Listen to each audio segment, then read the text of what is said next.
नमस्कार, मैं हूं आंचल सिंह और आप देख रहे हैं अपना पसंदीदा चैनल PR इंडिया न्यूज। तो आइए देखते हैं आजमगढ़ की कुछ खास खबरें। न तो रैली रुक रही है और न ही धरना प्रदर्शन। जनता जागरूक नहीं है। इसी बीच आज आजमगढ़ में 17 कोविड के नए पॉजिटिव मरीज पाए गए हैं। कुल संख्या 40 पहुंच गई है। लगातार बढ़ती जा रही संख्या से थोड़ा बहुत लोग सहमे तो जरूर हैं, लेकिन एहतियात और सभी नियमों का पालन कहीं नहीं हो रहा है। मास्क जरूरी, 2 गज की दूरी का भी पालन नहीं हो रहा है। इस बीच आजमगढ़ के जिलाधिकारी राजेश कुमार का ट्रांसफर हो चुका है। नए DM साहब ने चार्ज ले लिया है, लेकिन मुश्किल यही है कि कोविड पर कैसे रोक लगेगी। लोग बच सके तो बचें। ये गुजारिश आपसे भी है कि कोविड से बचने के लिए प्रयास खुद करिए, क्योंकि अब कोविड आजमगढ़ में भी पूरी तरह दंगल में उतर चुका है और हर दिन मामले बढ़ते जा रहे हैं। जागरूक रहिए, एहतियात बरतिए और देखते रहिए PR इंडिया न्यूज। CBSE व UP बोर्ड की स्मार्ट कोचिंग अब आपके अपने शहर आजमगढ़ में। Mahak coaching centre, Sidhari Mau road, Azamgarh. 9th, 10th, 11th, 12th के अलावा JEE व NEET के कंपटीशन क्लासेस, छोटे बच्चों की बड़ी क्लास, सभी सब्जेक्ट एक्सपर्ट टीचर। तुरंत एडमिशन कराएं, जीवन में सफलता पाएं। कॉन्टैक्ट 6306325884। महक कोचिंग सेंटर, शंकर जी की मूर्ति, मऊ रोड, सिधारी, आजमगढ़। सर्दी के महीने पूस और माघ में सावन और भादो भी आ गया है। जी हां, आजमगढ़ समेत पूरे पूर्वांचल में गलन और सर्दी के बीच रुक रुक कर बारिश भी हो रही है। इस मौसम से उन लोगों को तो राहत है जो बड़े हैं, अमीर हैं, घरों में बैठे हैं, लेकिन मध्यम वर्गीय, गरीब और अन्य परिवार बेहद परेशान हो उठे हैं। किसान भी परेशान है, क्योंकि खेतों में काम करना है। उधर जरूरी काम के लिए शहर में निकले लोग भी परेशान हैं। आप देख सकते हैं, पूरे दिन सूरज नहीं निकला। लोग किसी तरह बच बचा के जरूरी काम के लिए सड़क पर गुजर रहे हैं। कुछ वाहन तो लाइट जलाकर चल रहे हैं। उधर मौसम विभाग से जुड़े सूत्र बता रहे हैं कि अभी 8 जनवरी को भी बारिश होगी। ऐसे में 1 से 2 दिन बाद ही मौसम साफ हो सकता है। हालांकि आजमगढ़ में नवागत जिलाधिकारी अमृत त्रिपाठी ने नगरपालिका प्रशासन और अधिशासी अधिकारियों को निर्देश दिया है कि सर्दी और बारिश को देखते हुए अलाव जगह जगह जलवाया जाए, जिससे कि जनता को सहूलियत मिल सके। तो आप भी रहिए तैयार। 1 से 2 दिन बाद ही मौसम का मिजाज कुछ अच्छा होगा। देखते रहिए PR इंडिया न्यूज। राजभर समाज ने अब यह खुला ऐलान कर दिया है कि जो राजा सुहेलदेव की बात करेगा वही राजभर समाज पर राज करेगा। जी हां, आजमगढ़ में एक बड़ा कार्यक्रम राजभर समाज का आयोजित था, जहां भाजपा द्वारा आयोजित कार्यक्रम में ही भाजपा का झंडा राजभर समाज के लोगों ने फहराने नहीं दिया। महाराजगंज ब्लॉक के बैजुआपुर गांव में आज एक बड़ा कार्यक्रम आयोजित था, जिसके मुख्य अतिथि भारतीय जनता पार्टी के प्रदेश अध्यक्ष स्वतंत्र देव सिंह थे। वो कार्यक्रम में किसी कारणवश आ नहीं सके, जिसके कार्यक्रम की शुरुआत की भाजपा के बड़े नेता सहजानंद राय ने। महाराजा सुहेलदेव के चित्र पर दीप प्रज्वलन और पुष्प अर्पित करते हुए कार्यक्रम की शुरुआत तो हो गई, लेकिन भाजपा के नेताओं को वहां ज्यादा बोलने भी नहीं दिया गया और कहा गया कि ये राजभर समाज का कार्यक्रम है। पहले हम लोग देखेंगे कि हाँ, राजभर समाज के हित की कौन बात कर रहा है, उसके बाद ही विधानसभा चुनाव में उसके साथ खड़े होंगे। हालांकि राजभर समाज के नेताओं ने इस बात को दोहराया कि समाजवादी पार्टी या बहुजन समाज पार्टी ने राजभर समाज के साथ न्याय नहीं किया। हमारे महाराजा सुहेलदेव के ऐतिहासिक किले की जो सुरक्षा की मांग की थी, हम लोगों ने उस दौरान हमारे ऊपर लाठीचार्ज हुआ। यह भाजपा की सरकार है जो आज महाराजा सुहेलदेव की नीतियों पर चल रही है और उनके किले की सुरक्षा की बात हो रही है। ऐसे में हम लोग भाजपा के साथ ही जाएंगे। आइए देखिए, सुनिए क्या कहा राजभर समाज के बड़े नेताओं ने और उस विवाद पर भी टिप्पणी कि आखिर क्यों नहीं फहराने दिया गया भारतीय जनता पार्टी का कार्यक्रम में झंडा। देखिए, ये जो राजभर समाज की मीटिंग है, इसका मुख्य उद्देश्य यहाँ पर राजभर समाज का ऐतिहासिक किला है नगवा, महाराजा सुहेलदेव राजभर की पवित्र ये भूमि है। उनका जो एक छावनी थी, और इसको लेके 12 नवंबर 2007 को पूर्ववर्ती सरकारों द्वारा जब हम लोग अपनी मांग रखे थे उसको सुरक्षित करने के लिए, तो समाजवादी पार्टी और बहुजन समाज पार्टी द्वारा हम लोगों के ऊपर लाठीचार्ज किया गया, बर्बरता की गई और सिर्फ मांग के लिए हमारी कोई बात नहीं सुनी गई। लेकिन भारतीय जनता पार्टी की सरकार में हम लोग उसी मांग को अपनी आगे बढ़ाने के लिए उसे सुरक्षित किया जाए और उसी संदर्भ में हम लोग मीटिंग रखे, और हमें आज वही उसी स्थान की मांग के लिए भारतीय जनता पार्टी की सरकार में माननीय मुख्यमंत्री योगी आदित्यनाथ जी की सरकार में हम लोगों को आज यही पुलिस प्रशासन सहयोग किया है। हम लोग अपनी बात रखे हैं और उसको आने वाले दिन में कानूनी तरीके से जैसे वैधानिक तरीके से सुरक्षित हो सकता है उसको सुरक्षित कराने की लड़ाई लड़ेंगे। इसी संदर्भ में माननीय अध्यक्ष जी को हम लोग आके तो भारतीय जनता पार्टी आपका सहयोग कर रही है? बिल्कुल सहयोग कर रही है। सर, अभी मीटिंग में देखा गया है कि एक व्यक्ति कोई पीछे भाजपा का झंडा उठा रहा था, कहीं मतलब कि स्टेज से ही कोई साहब भाषण कर रहे थे, उसको डांट के बैठा दिए, ऐसा ना, उसका कारण ये है कि जैसे राजभर समाज की मीटिंग किसी एक पार्टी की मीटिंग नहीं थी, इसीलिए क्योंकि तमाम सारी पार्टियों के लोग आए हुए हैं, तो ये राजभर के पर्टिकुलर किसी एक पार्टी की मीटिंग नहीं है। सर, भाजपा प्रदेश अध्यक्ष का आगमन था यहाँ, तो वो तो खास तौर से जब भी आते राजनीतिक पार्टी से ही आते, चुनाव से ही ऐसा कुछ नहीं। आप जानिए, इतिहास जानिए, अभी पिछले सुरूरपुर में हम लोग कार्यक्रम किए थे, अध्यक्ष जी आए थे, वहाँ भाजपा का झंडा नहीं लगा था, हमारी पार्टी का भी झंडा नहीं लगा था। वो झंडा का मैटर नहीं है। भारतीय जनता पार्टी नीति पर चलती है। भारतीय जनता पार्टी राजा सुहेलदेव की नीतियों के साथ है और भारतीय जनता पार्टी की नीति राजा सुहेलदेव के पक्ष में है। इसलिए माननीय स्वतंत्र देव सिंह जी जो भी राजा सुहेलदेव के पक्ष में कार्य करेगा उसके साथ रहेंगे। राजभर समाज के नेता ओम प्रकाश राजभर जी अपने आप को कहते हैं, वो भी राजा सुहेलदेव पार्टी के नाम से चलाते हैं एक पार्टी, वो भी तो राजभरों की लड़ाई लड़ते हैं सर, जबकि उनसे और भाजपा से 36 का आंकड़ा चल रहा है। इस संबंध में क्या कहें? मैं इसके बारे में इतना ही कहना चाहूँगा कि आप मीडिया के माध्यम से आप लोग जरा उनके पास जाइए, उनसे पूछिए कि राजा सुहेलदेव जी राजभर की जो जन्मभूमि है सुरूरपुर है, उस पर समाजवादी पार्टी ने मजार बनवा दिया। आपने कभी उस किले पर गए? आप मजार हटाने के पक्ष में है कि मजार रखने के पक्ष में? पहले वो स्पष्ट करें। और यहीं पर एक मिनट, यहीं पर नरौली स्टैंड पर समाजवादी पार्टी के शासनकाल में, और मैंने अभी बताया कि बोर्ड उखाड़ करके राजा सुहेलदेव का फेंक दिया गया। उनसे पूछिए कि आप जिस सपा ने राजा सुहेलदेव का बोर्ड उखाड़ करके फेंक दिया गया, क्या आप उस सपा के साथ रहे? तो आपने देखा, भारतीय जनता पार्टी के आयोजित कार्यक्रम में ही राजभर समाज के लोगों ने अपनी बात रखी और किस अंदाज में। तुलसीपुर गांव के जिस श्यामा देवी ने गांव वालों के साथ पूरी जिंदगी बिताई, उनके सुख दुख में सहभागिता निभाई, आज कितने संयोग की बात है कि पूरा गांव उनके साथ उस वक्त भी है जब वे आज इस दुनिया में नहीं है। जी हाँ, जहानागंज क्षेत्र के तुलसीपुर गांव की रहने वाली गरीब महिला श्यामा देवी की आज 13वीं है।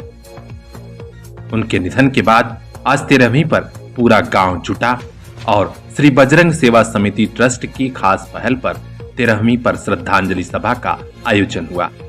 खास बात ये रही कि इसमें क्षेत्र के तमाम संभ्रांत लोगों के अलावा बड़ी संख्या में लोग पहुंचे। मुख्य अतिथि के रूप में विभा वर्णवाल मौजूद थी, तो वहीं विशिष्ट अतिथि के रूप में रंजीत वर्मा। समिति के संस्थापक डॉक्टर मंगला सिंह की मौजूदगी में सभी ने इस गरीब महिला को श्रद्धा सुमन अर्पित कर उन्हें याद किया और उनके व्यक्तित्व पर चर्चा की कि वो कैसे लोगों के सुख दुख में साथ रहती थी। भले ही गरीब थी लेकिन नेक दिल थी। इस श्रद्धांजलि सभा में गरीब परिवारों को कंबल भी बांटे गए।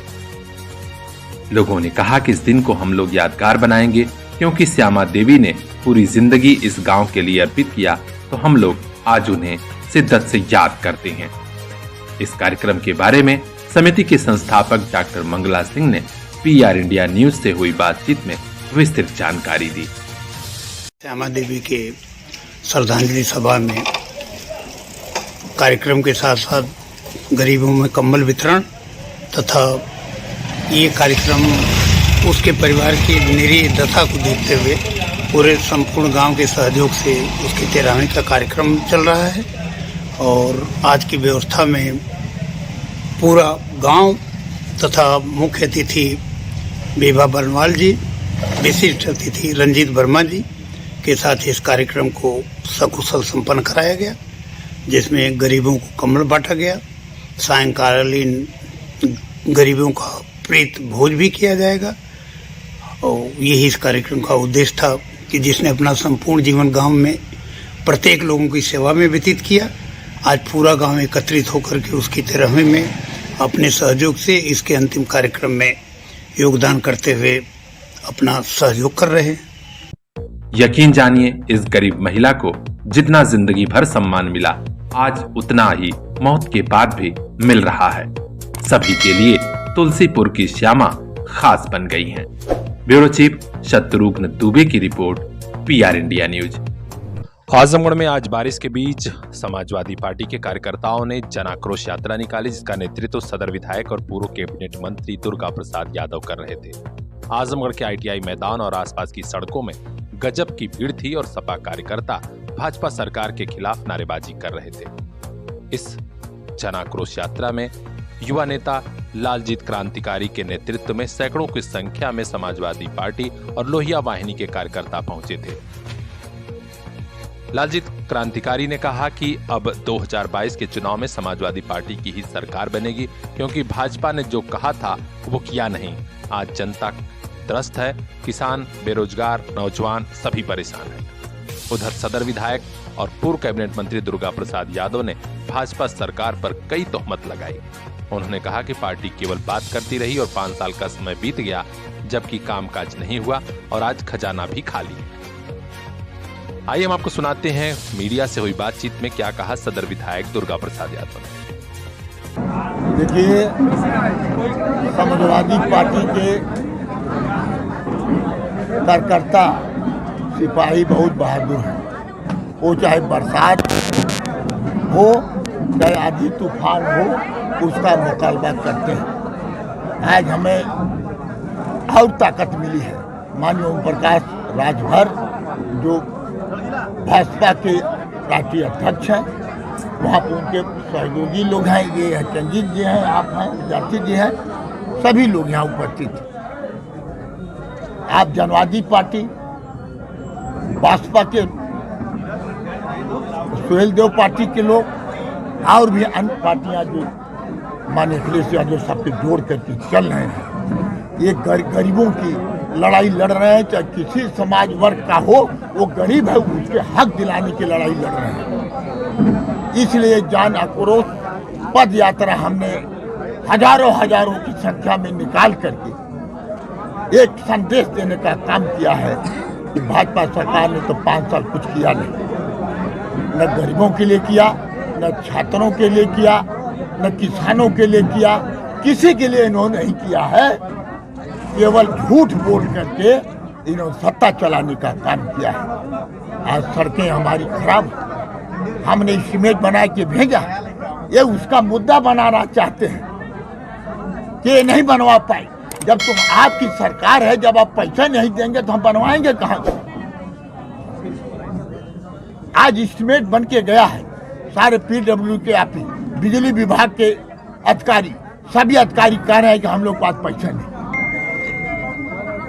आज समाजवादी पार्टी की सरकार रही है तो हमारे पत्रकार साथी बैठे, ये भी लोग जान रहे हैं कि पैसे की कमी नहीं थी, पूरे प्रदेश में नहीं थी, आजमगढ़ में भी नहीं थी। अच्छा विधायक जी, एक नारा है मौजूदा सरकार का, बेटी बचाओ बेटी पढ़ाओ, लेकिन आए दिन बलात्कार होता है। अभी इसका जीवंत उदाहरण कानपुर की अंशिका यादव का है, अपहरण करके रेप करके हत्या किया। ये देखिए, हम तो कहते हैं कि ये केवल जुमलाबाजी करते हैं। बेटी पढ़ाओ अब बेटी बचाओ का नारा देते हैं, आज लड़कियों के साथ बलात्कार हो रहा है। जिसका कानपुर में बलात्कार करके उसकी हत्या की गई, वो हमारे यही यहाँ जहानागंज की लड़की है। इस तरह से आपके पश्चिम में हुआ था, जो दलित के साथ हुआ था। इस तरह से बहुत लड़कियां हूँ। आपके गुप्ता जी हैं, गोरखपुर में थे, वहाँ पुलिस वालों ने उनको मार मार के हत्या कर दिया। उनको तो आपने नौकरी देने का वचन दिया, अब पैसा देने का काम किया, मगर जो आज दलित के बेटी, आज जो इस तरह की घटनाएं गरीब के साथ हो रही हैं, आपने इस पर कोई चीज नहीं दिया है, न बोलने का काम किया है। ये साफ है कि एक गरीब को खाली बहका करके वोट लेना चाहते हैं। अब जनता जाग चुकी है। आने वाले दिनों में जनता, उत्तर प्रदेश की जनता आजमगढ़ की जनता एक इनको उखाड़ फेंकने का काम करेगी। जनता इनका जवाब देगी। और सपा पार्टी, समाजवादी पार्टी और उनके गठबंधन की सरकार बना करके माननीय अखिलेश यादव को मुख्यमंत्री बनाने का काम करेंगे और उत्तर प्रदेश को उत्तम प्रदेश बनाने का काम करेंगे। मंत्री जी, आपकी जन आक्रोश पद यात्रा कहाँ से निकली और कहाँ समाप्त हुई? ये निकली है आरटीआई स्कूल के सामने एक मैरिज हॉल है, वहाँ से निकली है। और जो हम पहाड़पुर, मुकेरीगंज, पहाड़पुर होते हुए, चौक होते हुए, आपके सिविल लाइन हो करके, फिर हमने इधर राजोपुर हो करके हम कार्यालय पर आपके इसका समापन किए हैं। जिस तरीके से बीजेपी सरकार जो है टैबलेट बांट रही है, तो क्या युवाओं को अपनी तरफ खींच रही है? क्या जिस तरह से बीजेपी युवाओं को टैबलेट, फोन बांट रही है, तो क्या उस लालच में? अरे भाई, आज बांट रहे हैं, 5 साल क्यों नहीं बांटे? आज तक तो अभी तक तो पता नहीं चला। माननीय अखिलेश यादव की सरकार थी तब उन्होंने कन्या विद्याधन 30,000 देने का काम किया, लैपटॉप देने का काम किया था। अब फिर जब आए थे, आप लोग भी गए थे, हमारे पत्रकार साथी भी गए थे। आप सेहदा में जो लाल जी का स्कूल है उसमें उन्होंने करीब 150 लड़कियों को लैपटॉप देने के उत्साह बढ़ाने का किया था। हर समाज, हर वर्ग की लड़कियां थी, लड़के थे, सबको लैपटॉप देने का काम किया था। हमारी सरकार ने कहा है कि अब की बार हम सरकार में जनता हमको चुन के भेजती है तो हम सारी योजना गरीबों को चला के काम करेंगे और गरीबों के लिए 300 यूनिट बिजली फ्री देने का काम करेंगे।